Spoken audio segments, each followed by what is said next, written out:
السلام علیکم اسٹوڈنٹ.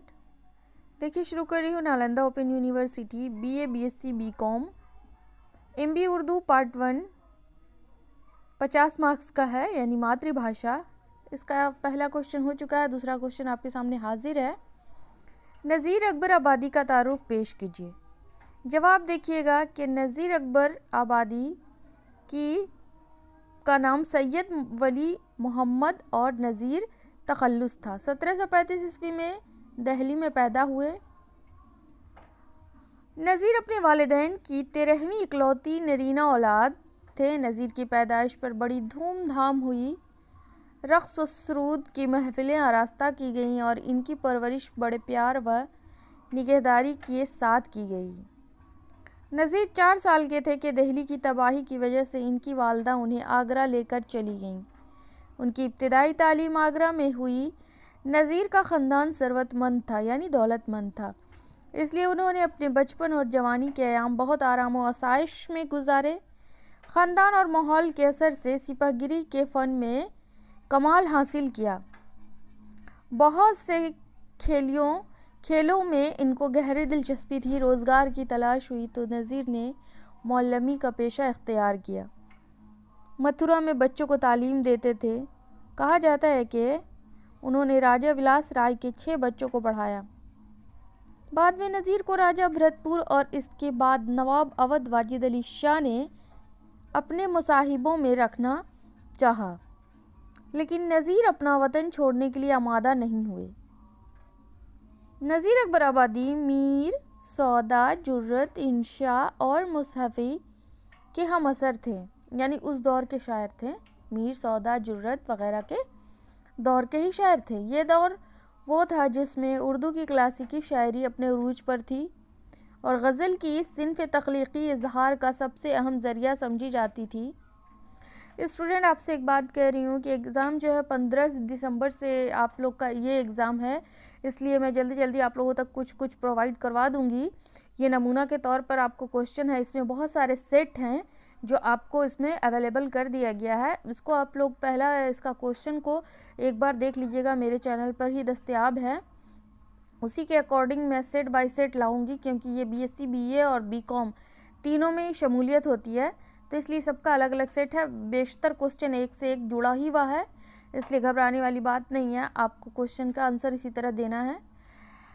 دیکھیے آگے، نذیر اکبر آبادی کا کمال یہ ہے کہ انہوں نے اس عہد میں اردو شاعری کو بالکل ایک نئے اور انوکھے تجربے سے آشنا کیا. نذیر نے اپنی شاعری کے لیے موضوعات اپنے آس پاس بکھری ہوئی زندگی سے چنے. عوامی زندگی کا شاید ہی کوئی ایسا پہلو ہو جس کو نذیر نے شاعری میں نہ بڑھتا ہو. ہولی، دیوالی، بسنت، راکھی، شب برات، عید، پتنگ بازی، کبوتر بازی. یہ پہلا کوشچن بھی میں نے بنجارہ نامہ سے لیا ہے، اور بھی ایسا نذیر اکبر آبادی پارٹ 1 میں بھی شامل ہے. برسات اور اس طرح کے بہت سارے موضوعات لیے ہیں انہوں نے. تو دیکھیے آگے کیا ہے. انہوں نے بہت سارے موضوعات اور ان کے یہاں ملتے ہیں اس زمانے میں. بعض رہنماؤں کا ذکر ہے، وہاں گرو نانک بھی آتے ہیں، اور ان کی کلیات کا اچھا خاصا حصہ ہندو مذہب کے روایات اور تہواروں کے رنگین اور دلکش بیان کے لیے وقف ہے.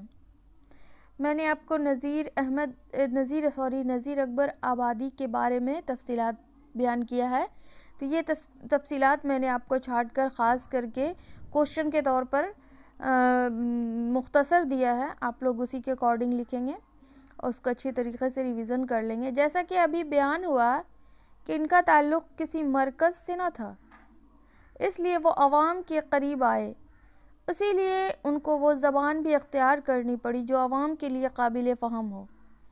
اپنے انداز بیان کے لحاظ سے نذیر اکبر آبادی کا مرتبہ بہت بلند ہے.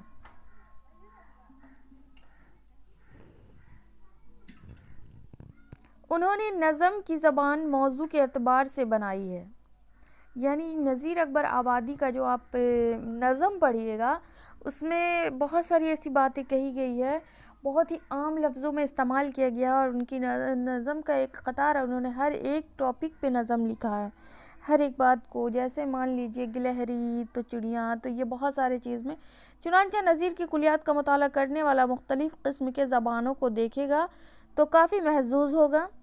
لکھنؤ کا قدیم طرز چھو کے بھی نہ کیا ہے شاید نظیری غزلوں کے اشعار کے پڑھنے کے بعد زیادہ صحیح نہ ثابت ہو، جن میں خارجیت اور رعایت لفظی ہے۔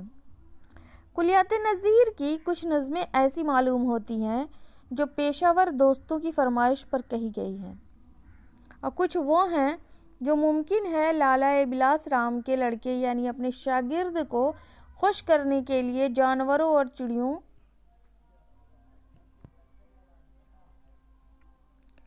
کے بارے میں لکھی گئی ہیں، لیکن انہی میں بعض نظمیں ایسی بھی ہیں جو کچھ آپ کا دیکھیے چڑیاں اور جانور کے بارے میں بتایا گیا نا، کچھ عاقبت اندیشی کی بھی بات کی ہے۔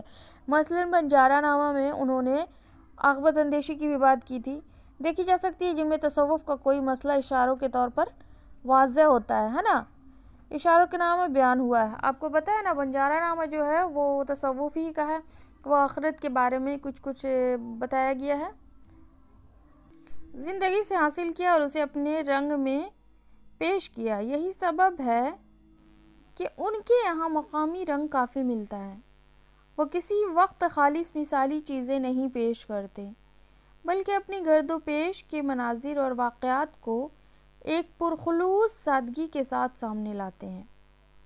ان کی زندگی اور شاعری میں ایک طرح کی ہم آہنگی ہے جو نظم لکھنے والوں کے لیے ضروری ہے۔ نظیر کے بارے میں نقادوں نے مختلف قسم کی رائے دی ہے۔ تنقید نگاروں کو نقاد کہا جاتا ہے، تو نقاد نے ہی سب کے بارے میں خوبیاں و خامیاں کو پیش کیا ہے۔